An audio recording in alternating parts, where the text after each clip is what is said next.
दोस्तों नमस्कार है, आप देख रहे हैं ग्लोब हरियाणा न्यूज। मैं हूं आपके साथ रमन कुमार। आज की इस विशेष बुलेटिन में हम आपको दिखाएंगे हरियाणा की 30 बड़ी और अहम खबरें।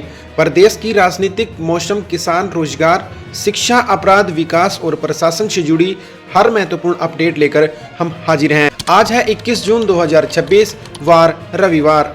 तो चलिए बिना किसी देरी से शुरू करते हैं हरियाणा की आज की 30 बड़ी खबरें और जानते हैं प्रदेश की हर छोटी बड़ी हलचल। बने रहिए ग्लोब हरियाणा न्यूज के साथ।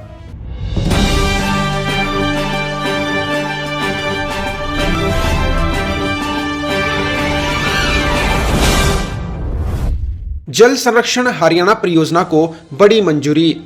हरियाणा में जल सुरक्षा मजबूत करने के लिए जल संरक्षण हरियाणा परियोजना को मंजूरी मिली है। परियोजना की कुल लागत लगभग 5,714 करोड़ रुपए बताई गई है। विश्व बैंक ने इसके लिए करीब 4,000 करोड़ रुपए के ऋण को मंजूरी दी है। इस योजना के तहत पानी बचाने, भूजल सुधारने और सिंचाई व्यवस्था बेहतर बनाने का काम होगा। परियोजना को चरणबद्ध तरीके से वर्ष 2032 तक लागू करने की तैयारी है। 16 लाख किसानों के खातों में पीएम किसान राशि डाली गई। हरियाणा के करीब 15,09,000 किसानों को पीएम किसान सम्मान निधि की 23वीं किस्त मिली। राज्य के किसानों के खातों में लगभग 319 करोड़ रुपए सीधे भेजे गए। मुख्यमंत्री नायब सिंह सैनी ने कहा कि डीबीटी से सहायता सीधे किसानों तक पहुंच रही है। सरकार के अनुसार अब तक हरियाणा के किसानों को इस योजना में हजारों करोड़ रुपए मिल चुके हैं। किसानों के लिए समय पर आर्थिक सहायता को खेती की तैयारियों में अहम माना जा रहा है। महम से विधायक बलराम दांगी कार्यालय पर फायरिंग की जांच। रोहतक के महम में कांग्रेस विधायक बलराम दांगी के कार्यालय पर फायरिंग की घटना से हड़कंप मच गया। घटना के बाद पुलिस ने मौके पर पहुंचकर जांच शुरू की और सुरक्षा व्यवस्था बढ़ाई। पुलिस आसपास के सीसीटीवी कैमरों की फुटेज खंगाल रही है। हमलावरों की पहचान और वारदात के कारणों का पता लगाने का प्रयास जारी है। मामले ने प्रदेश में कानून व्यवस्था को लेकर राजनीतिक बहस भी तेज कर दी है। हरियाणा पुलिस का नशा तस्करों पर बड़ा प्रहार। हरियाणा पुलिस ने नशा तस्करी से जुड़े लोगों की संपत्ति पर कार्रवाई तेज की। पुलिस ने करीब 78 लाख रुपए की संपत्ति अटैच करने की जानकारी दी है। कार्रवाई में कई वाहन शामिल बताए गए, जिसकी जांच लंबे समय से चल रही थी। पुलिस का कहना है कि नशे के कारोबार की आर्थिक कमर तोड़ना अभियान का लक्ष्य है। लोगों से संदिग्ध गतिविधियों की सूचना पुलिस को देने की अपील की गई। नीट री एग्जाम के छात्रों को रोडवेज में मुफ्त यात्रा। हरियाणा सरकार ने नीट यूजी री एग्जाम देने वाले विद्यार्थियों को राहत दी। परीक्षार्थी 20 और 21 जून को हरियाणा रोडवेज की सामान्य बसों में मुफ्त यात्रा कर सकेंगे। उन्होंने यात्रा के दौरान अपना वैध एडमिट कार्ड दिखाना होगा। परीक्षा केंद्रों पर सुरक्षा और निगरानी की विशेष व्यवस्था की गई है। इस फैसले से दूर दराज के छात्रों को परीक्षा केंद्र तक पहुंचने में सुविधा मिलेगी। नीट परीक्षा केंद्रों पर कड़ी सुरक्षा। नीट री एग्जाम को निष्पक्ष और शांतिपूर्ण कराने के लिए सुरक्षा बढ़ाई गई। परीक्षा केंद्रों पर सीसीटीवी कैमरे, तलाशी और पुलिस की विशेष टीमें तैनात रहेंगी। मोबाइल फोन, स्मार्ट वॉच और अन्य इलेक्ट्रिक उपकरणों पर प्रतिबंध रहेगा। संवेदनशील इलाकों में पुलिस और प्रशासन को सतर्क रहने की निर्देश दिए गए। अफवाहों और गलत सूचनाओं पर नजर रखने के लिए सोशल मीडिया मॉनिटरिंग होगी। हरियाणा में एआई सैंडबॉक्स की शुरुआत। हरियाणा सरकार ने शासन व्यवस्था में तकनीक के उपयोग के लिए एआई सैंडबॉक्स शुरू किया है। इस मंच पर सड़क, स्वास्थ्य, शिक्षा और पानी से जुड़े तकनीकी परियोजनाओं का परीक्षण होगा। सफल प्रयोगों को बाद में बड़े स्तर पर लागू करने की योजना बनाई जाएगी। शिकायत निवारण और सरकारी सेवाओं को तेज करने में भी एआई का इस्तेमाल हो सकता है। यह पहल हरियाणा को डिजिटल गवर्नेंस में आगे ले जाने की दिशा में अहम मानी जा रही है। गुरुग्राम ग्लोबल सिटी में ऊंची इमारतों की योजना। गुरुग्राम की ग्लोबल सिटी परियोजनाओं में देश की सबसे ऊंची इमारत बनाने की योजना चर्चा में है। इसके लिए 6 से 7 एकड़ जमीन चिन्हित किए जाने की जानकारी सामने आई है। प्रस्तावित टावर की ऊंचाई 620 से 700 मीटर तक हो सकती है। यह इमारत व्यावसायिक कार्यालयों और अन्य उपकरणों के लिए विकसित की जा सकती है। परियोजनाओं से गुरुग्राम की रियल एस्टेट और निवेश संभावनाओं को नई गति मिलने की उम्मीद है। भीषण गर्मी के बाद मौसम बदलने के संकेत। हरियाणा में तेज गर्मी और लू के बाद मौसम में बदलाव की संभावना जताई गई। कई इलाकों में आंधी, तेज हवाओं और बारिश की स्थिति बन सकती है। बारिश होने पर तापमान में गिरावट और गर्मी से राहत मिलने की उम्मीद है। लोगों को बिजली के खंभों, कमजोर पेड़ों और खुले स्थानों से सावधान रहने की सलाह दी गई। किसानों को फसल, चारा, कृषि उपकरण सुरक्षित रखने की जरूरत बताई गई है। मॉनसून से पहले जलभराव रोकने की चुनौती। बारिश की संभावना के बीच नगर निकायों के सामने जलभराव रोकने की बड़ी चुनौती है। शहरों में नालों की सफाई, जल निकासी व्यवस्था दुरुस्त करने की जरूरत है। गुरुग्राम, फरीदाबाद, पंचकुला और अन्य शहरों में प्रशासन को अलर्ट रहने को कहा गया। बारिश के दौरान सड़कें, अंडरपास और निचले इलाके प्रभावित हो सकते हैं। लोगों से अपील है कि मौसम चेतावनियों को गंभीरता से लें और सुरक्षित रहें।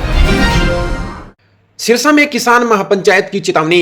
सिरसा में किसानों ने घग्गर ड्रेन की सफाई नहीं होने पर चिंता जताई। किसानों का कहना है कि बरसात में ड्रेन ओवरफ्लो होने से खेतों में पानी भर सकता है। महापंचायत में सिंचाई विभाग से तुरंत सफाई शुरू कराने की मांग रखी गई। मांग पूरी नहीं होने पर 25 जून को मंत्री आवास घेराव की चेतावनी दी गई। किसानों को जलभराव से फसलों को बचाने के लिए जल्द कार्रवाई की मांग की गई है। गांव चैनत से आई बड़ी खबर, पेयजल मांग मानी गई। ग्रामीण में खुशी की लहर। गांव चैनत में पेयजल समस्या को लेकर चल रहा धरना आखिरकार सफल रहा और सरकार ने ग्रामीणों की मांग मान ली है। आमरण अनशन पर बैठे 5 बुजुर्गों के संघर्ष और पूरे गांव के समर्थन के बाद पेयजल व्यवस्था के लिए कार्रवाई शुरू कर दी गई है। ग्रामीणों के अनुसार सरकार ने टी लगाने के काम को मंजूरी देकर उसे शुरू करवा दिया गया है। महिलाएं, पुरुष, बच्चे और बुजुर्ग बड़ी संख्या में एकजुट होकर मौके पर पहुंचे और टी लगवाने की प्रक्रिया में शामिल हुए।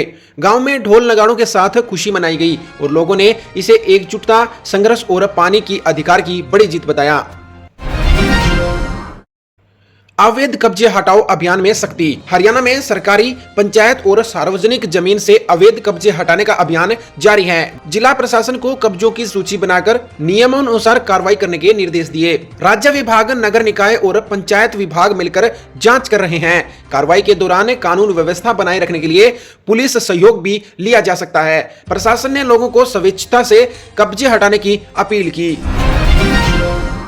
मतदान सूची विशेष संशोधन में पंचकुला सबसे आगे। मतदान सूची के विशेष गहन पुनर्निरीक्षण अभियान में यानी SIR में पंचकुला का प्रदर्शन बेहतर बताया गया। BLO घर घर जाकर मतदाताओं के नाम और पते का सत्यापन कर रहे हैं। नए मतदाताओं का नाम जोड़ने और गलतियों में सुधार करने का काम किया जा रहा है। BLO की भूमिका राजनीतिक दलों और मतदाताओं के बीच सहयोग के लिए अहम है। प्रशासन ने लोगों से सही जानकारी देकर अभियान में सहयोग करने की अपील की। हरियाणा कांग्रेस में संगठन को मजबूत करने और आपसी मतभेद कम करने पर चर्चा तेज है। राहुल गांधी ने जिला अध्यक्षों को जमीनी स्तर पर सक्रिय बनाने पर जोर दिया है। पार्टी कार्यकर्ताओं से लगातार संपर्क और स्थानीय मुद्दों को उठाने की रणनीति बनाई जा रही है। बूथ कमेटियों को मजबूत करने और नए कार्यकर्ताओं को जोड़ने पर भी फोकस रहेगा। कांग्रेस आगामी राजनीतिक चुनौतियों से पहले एकजुटता संदेश देने की कोशिश में है। यमुनानगर में रिटायरमेंट इंजीनियर हत्या मामले की जांच। यमुनानगर में रिटायर इंजीनियर की हत्या के मामले में पुलिस जांच कर रही है। पुलिस ने घटनास्थल से जरूरी साक्ष्य जुटाकर संदिग्ध की तलाश शुरू कर दी है। आसपास के CCTV कैमरों की फुटेज और मोबाइल रिकॉर्ड की जांच की जा रही है। वारदात के पीछे लूट, आपसी रंजिश या अन्य कारणों से जांच की जा रही है। पुलिस का कहना है कि जल्द मामले का खुलासा करने का प्रयास किया जा रहा है। कुरुक्षेत्र पुलिसकर्मियों पर बड़ी कार्रवाई। कुरुक्षेत्र के एक पुलिस थाना से जुड़ी गंभीर शिकायत के बाद 3 पुलिसकर्मियों को निलंबित किया गया। मामले में 2 ASI और 1 होमगार्ड कर्मी पर कार्रवाई की जानकारी सामने आई। पुलिस प्रशासन ने आरोपों की जांच शुरू कर दी है। घटना ने थानों में जवाबदेही और शिकायतकर्ताओं की सुरक्षा पर सवाल खड़े किए हैं। जांच रिपोर्ट आने के बाद आगे की कार्रवाई तय की जाएगी। बाल विवाह शिकायतों से करनाल सबसे आगे। हरियाणा में अप्रैल 2025 से मार्च 2026 के बीच बाल विवाह की 402 शिकायतें दर्ज होने की रिपोर्ट सामने आई। इन शिकायतों में करनाल सबसे आगे बताया गया, जहां 82 मामले दर्ज हुए। फतेहाबाद, सोनीपत, पानीपत, कैथल और नूंह में भी शिकायतों की संख्या उल्लेखनीय रही। सरकारी टीमें और सामाजिक संस्थाएं गांवों तथा स्कूलों से जागरूकता अभियान चलाने पर जोर दे रही हैं। प्रशासन का लक्ष्य समय रहते सूचना लेकर ऐसे मामलों को रोकना है।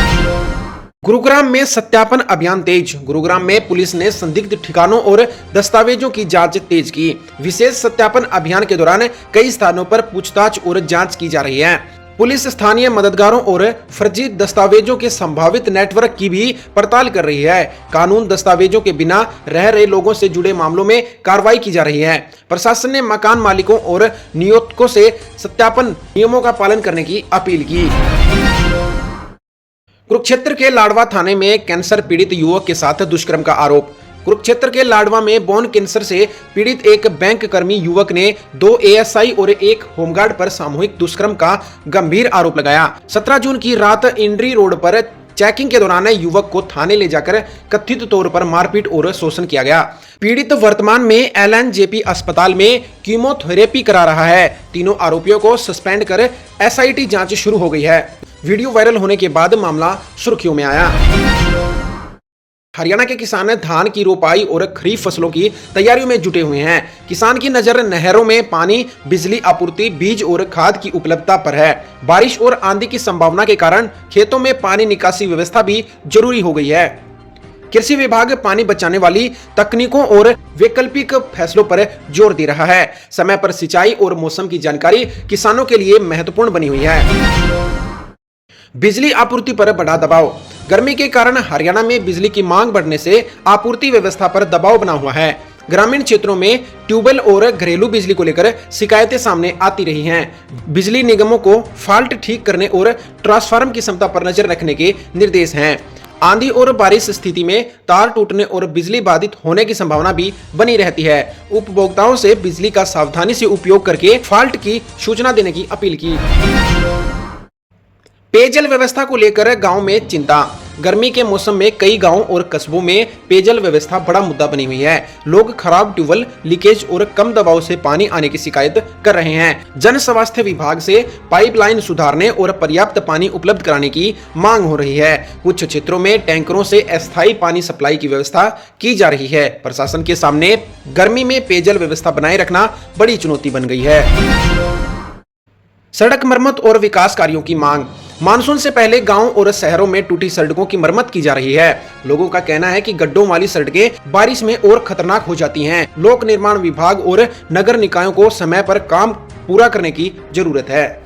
कई जगह सड़क निर्माण, मरम्मत और नाली निर्माण से जुड़े काम चल रहे हैं। जनता ने गुणवत्ता के साथ तय समय में विकास कार्य पूरे करने की मांग की।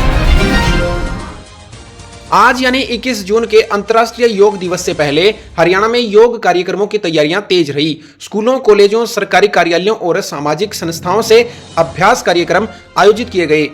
लोगों को योग के जरिए स्वास्थ्य, अनुशासन और तनाव प्रबंधन का संदेश दिया गया। बच्चों, युवाओं, महिलाओं और बुजुर्गों की भागीदारी बढ़ाने पर जोर है। प्रदेश में कई जिलों में सामूहिक योग कार्यक्रम आयोजित होने की तैयारी है। उद्योग और रोजगार नीति पर सरकार का फोकस। हरियाणा में निवेश बढ़ाने और युवाओं के लिए रोजगार अवसर बनाने पर सरकार का फोकस बना हुआ है।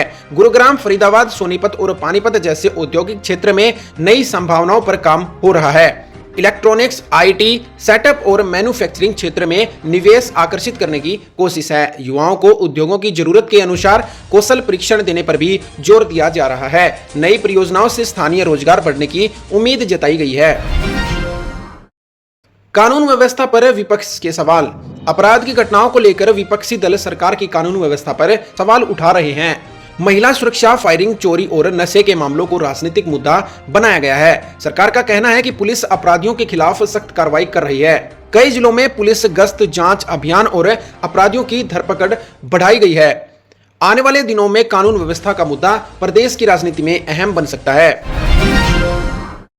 पंचायतों में विकास कार्यों की समीक्षा। हरियाणा की पंचायतों में गलियों, नालियों, स्ट्रीट लाइट और पेयजल कार्यों की समीक्षा जारी है। सरपंच और पंचायत प्रतिनिधि लंबित अनुदान तथा विकास योजनाओं की मांग उठा रहे हैं। गांव में सफाई, जल निकासी और सामुदायिक भवनों से जुड़े काम प्रमुख बने हुए हैं। बरसात से पहले नालों और गलियों की सफाई को लेकर विशेष तैयारी की जरूरत है। ग्रामीणों की मांग है कि स्वीकृत विकास कार्यों का लाभ जल्द जमीन पर दिखाई दे। दोस्तों, आज की 30 बड़ी खबरों में बस इतना ही। वीडियो पसंद आया हो तो जरूर लाइक और शेयर करें, चैनल को सब्सक्राइब करें। आप देख रहे थे ग्लोब हरियाणा न्यूज। इसी आशा के साथ आपका दिन शुभ रहे।